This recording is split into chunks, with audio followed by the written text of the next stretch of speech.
First, it's much too early to draw any conclusions of what went wrong. Is it from Turkey to the Netherlands or to Belgium?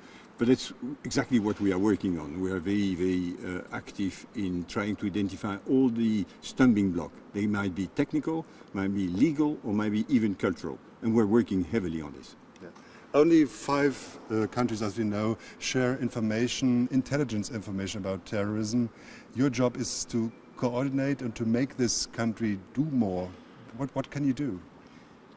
One way is to make it public, and that's what I did. If you read my latest report 3 weeks ago, I put all the figures in the report, and so I hope that it will bring some member states to realize that they need to do more. I think we see progress in recent months. If you see the number of alerts which have been shared in the Schengen Information System by the Security Service, it's amazing. It moved from 1,000 to 8,000 names.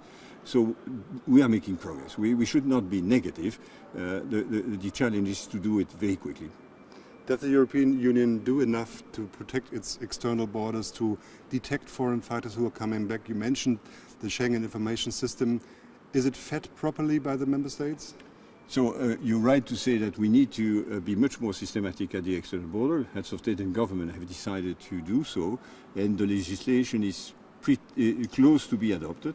That requires legal change, but that also requires equipment, a connection in all the islands in Greece, and trading. And I know that not only because of the terrorist threat, but also with the migration crisis, that some of our member states are providing a lot of equipment to Greece, to Italy, and so here too we are making progress.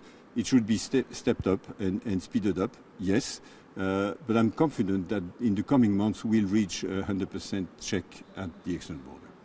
A lot of blame was put on Belgium in the recent days. Is Belgium a special case? I wouldn't say so. People were referring to Molenbeek, but I heard a French minister saying that there were several Molenbeek in France. And by the way, yesterday someone with an arsenal of firearms was arrested in France. He was French. So we should realize that it is a worldwide threat. It may happen in Germany, it may happen in Britain, it does happen in Turkey, in Lebanon, in Jordan, in Egypt. So we're not alone in this. Belgium and France are now trying to dismantle this current network of terrorists.